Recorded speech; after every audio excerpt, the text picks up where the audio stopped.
if Henry VIII had waged a successful European campaign, then he could construct a favourable peace treaty at the end of this. Now, these treaties bought wealth, they bought money, they bought extra lands, and this would be sealed in an advantageous union, perhaps, the blood ties of a dynastic marriage with another European power. And this is what politics was all about in the 1520s, the 1530s and the 1540s.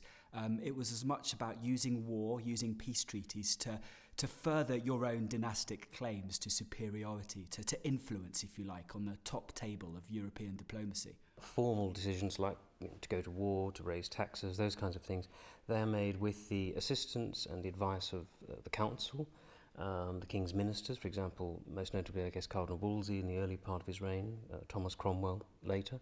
And they worked in partnership with the king, providing ideas for policies, putting those policies into effect. There were other times in the reign when the king worked with a bigger circle of councillors, but again, these were the people who put forward ideas for Henry to consider, and they're the people who put the policies into action, and inevitably they affected the outworking of those policies as they put them into effect.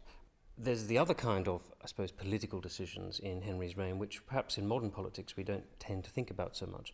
That is the personal favours, offices, gifts, titles, etc.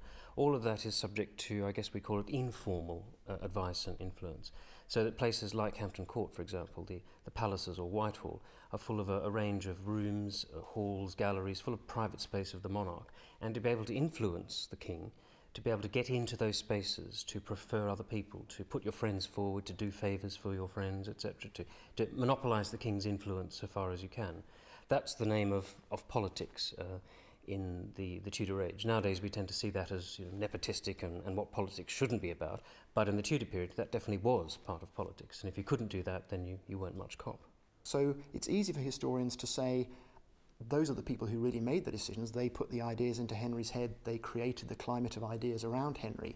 But on the other hand, they all disagreed with each other. So Henry had to take decisions on the basis of choosing between different options that people set out in front of him.